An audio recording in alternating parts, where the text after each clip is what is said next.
Okay, so here's the second part of the video. We are now recording. I'm putting it here so that it's easier to kind of have two things open at once, so you don't have that extra side part. It's hopefully so you could do this along with. So we did compound sub. Did we do compound subject? Yes, and we did this part, or and or. Um, did I not save my changes? Maybe I put it on the main document. Okay. Well, so anyway, you have it here. So as we went over, it's right next to the right past the zero is that little dash, and so I could say a desk or a bookcase. So I'll just erase desk, right? So I could say desks, and I would make it even a little make more sense. Desks or a bookcase. So I would get rid of desks,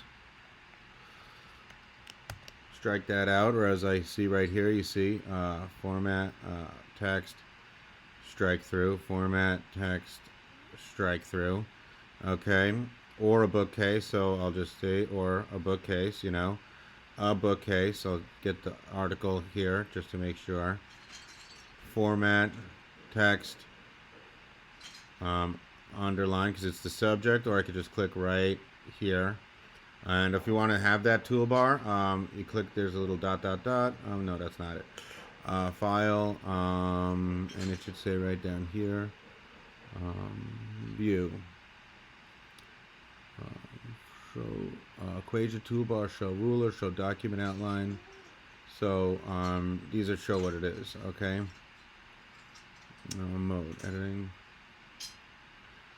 And I think this button will hide the menus, but then I'm gonna click, you can't see it, I'm gonna push it down so you can see these things. Okay, but it should normally show the toolbars. It just opens up normally that way. So we're gonna go back down here. Indefinite pronouns. So indefinite, what does indefinite mean? So let's just go, the in means not. So it's not definite. It's not. Okay, so what does that mean? It's the words such as in the following common words are singular. Okay, so this is indefinite. It's not really clear who it is. It's not like I'm talking John. Actually, is that something? When I was the training to be in the volunteer ambulance or in a fire department or any kind of emergency situation, first thing they do is you get someone to call the police, but you don't say somebody called the police. You say you, John, lady with the dog in her hands. Well, probably not her, but like some person specifically. Because if you say somebody called the police, everyone's going to think somebody's going to do it. And then the police don't get called because everyone just goes on their day. But so an indefinite pronoun, you don't use that in an emergency situation. You give each person a specific task, or you do it yourself. But now these indefinite pronouns, what we're concerned about is that they are singular. Okay, so anyone without tickets is asked to see Miss Harris. Each of the newcomers was welcome to the city. Now there's many newcomers, and there are many of them. So it's each of the newcomers were welcome to the city might make sense, but this indefinite pronoun makes it so that it's a singular because we're talking about each one individually. Okay? So I gave each of my students a cake. I didn't say I gave each of my students cakes, even though I gave out a lot of cakes in that hypothetical situation. No one understands a person who mumbles. They wouldn't say no one understand, right? Even though they don't understand me because I mumble. Okay. Now follow the basic directions. Each of the apples was ripe. Okay? It sounds each of the apples were ripe because it sounds good. It sounds okay to say the apples were ripe, right? But it's each of the apples. Each individual apple of the apples was ripe. Each individual apple was ripe. That's why the cross out's so useful. Oops. Now I'm going to hit, you see I did something? I'm going to hit Command Z, and that's undo. You also have that button right there, and does it show? It does show, but it's hard because I have the huge pointer. But you see? Command Z, and it'll show you on your, if you have a PC, how to do it. I'm not a computer tech guy. But okay, no one except Mary and Letty were excited. Ooh, sounds like it, but nope. Because I'm just going to say I'm going to cross out these people. Blomp.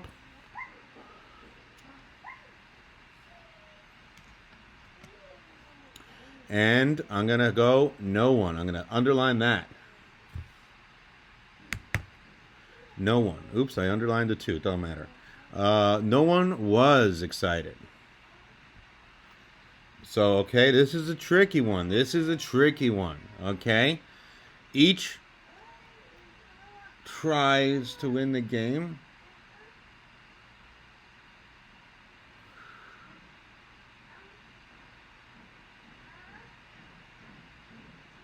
Okay. That's fine. Each try to win the game. That's kind of sentence needs a little context, but that don't really matter. That deleted it by accident. Okay, undo. So each, I'm going to just command underline and then try. So I'm going to tell you each to try to win the game. That's a little awkward sentence, but you know, that's the sentence they want. Okay, neither of them walked to school. Okay, you see, it's tricky. Neither. You see, because it's them, it's plural. But we're not talking about them. We're talking about them each as individuals. So neither is the subject. And what's it going to get? Underline. And so it's going to be neither of them walks to school. It's going to be the plural or second person singular, I mean. So it's I'm gonna make that one bold. So this is tricky. That's why we have more exercises on it. So I'm only giving you 10 because they're all the same. It's all gonna be singular. The following have both plural. I cut 10 out of the packet, so you can thank me for making it less. But we still have, now these are plural and singular. So okay, so now we don't know. The following common words are plural. Both, few, many, several. Okay, so I'm going to red that right here. Or not red, I'll just highlight in a different color. So it's red or something there. So if you use that kind of, and what's that word for that thing again? Indefinite pronoun. Because it's not saying specifically. Both my friends, Keith and Ali, play musical instruments. I say both my friends play music. I have more than two friends, but okay. Both my friends play instruments. Then I'm talking. You don't know who those guys are, but if I say their names, I mean, you still don't know who they are. But you would say like, oh, I know those people. Both George and Chris got A's on the test. And all these names, if they coincidentally are your name, just saying common names. So don't get offended. Or examples. Few of my neighbors have parakeets. Okay, yeah. So you would use the few, it would be have. Many of them keep dogs. So usually, good, the first video got uploaded. Many of our group have flu shots. So that's good, because this is a compound, that's a collective noun, our group, right? Many members of the Yankees are, I don't know, live in the Bronx. I don't know if they actually do, but I would say, okay, many members of the team live in the Bronx, but they say the team lives in the Bronx. Okay.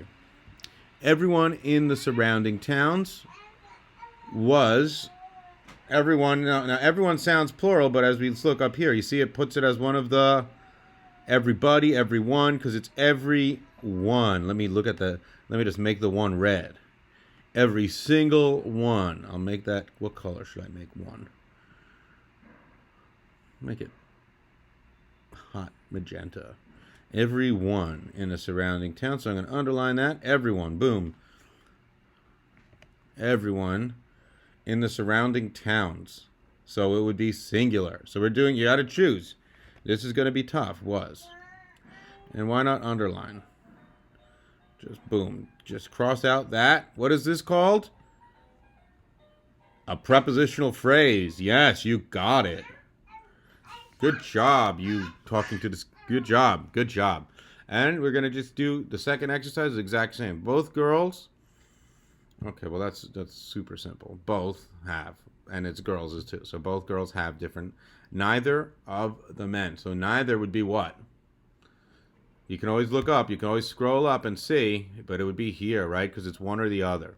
So we're done with that, and that's I'll make a third video, part 3. But now, as you finish it, I'm going to explain what this means. Repetito est mater studiorum. What does that mean? And it's a Latin phrase you see all over the place. Repetito means repetition. Est is. Mater means mother. And studiorum means learning. So repetition is the mother of learning. As you can see, I underlined the subject, which is an abstract noun. It's repetition. It's the idea of repetition. The verb is mother, and then it says the complete predicate is being the mother of learning. And I wrote it right here, but it's a Greek phrase. Επανάληψη μητέρ πάσης μαθησέως. Okay. So that's the original phrase, but that's a little tricky, right? Where's the verb? There's no verb. Where's the verb? Buena tarima. Repetition isn't used as a word, it's used as an abstract noun. Okay? So why? What's the deal? And the deal is this depends on cases. Okay, so I'm going to just read this and I highlight. Because Greek, especially ancient Greek, depends highly on the use of cases, which we're going to go over next video. One does not need to use a verb in order to create a complete thought. In the ancient phrase above, this is a prepositional phrase. You can see I crossed it out. The word learning, which is the subject of this new sentence, is in the genitive case. The genitive case, genitiki tousi, if you know Greek, you should be all learning Greek, so I'm not trying to exclude anyone, means that a noun is of something. Okay? Modern languages, in general, you see that's not necessarily to understand the phrase, so I crossed out in general, are less dependent on cases and more dependent on prepositions and in English, helping verbs. For example, the modern Greek version of this phrase uses the genitive preposition tis. Okay, we're almost done with it. Okay. Η επανάληψη είναι η μητέρ της μαθήσεις. Της μαθήσεις. Okay, and this I'm going to just go over really quickly. If you notice, this evolution in language has come because languages are learning from each other and people are speaking to people who speak other languages.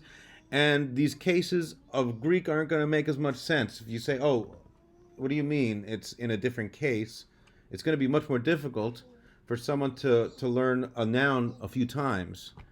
Or to not necessarily learn it, but to understand what that means in context. Whereas, because if you look at this ancient phrase, you can't really translate it word for word. Repetition, mother, all learning. That sounds stupid. It doesn't sound like a phrase. It doesn't sound like anything. But the repetition is the mother of learning. Okay, repetition is the mother of learning. You can translate it word for word in a Google Docs or Google Translate, and you know what they're saying. Okay, that's it for this video. This is the main part of it, and then we're going to do another video on cases. Okay?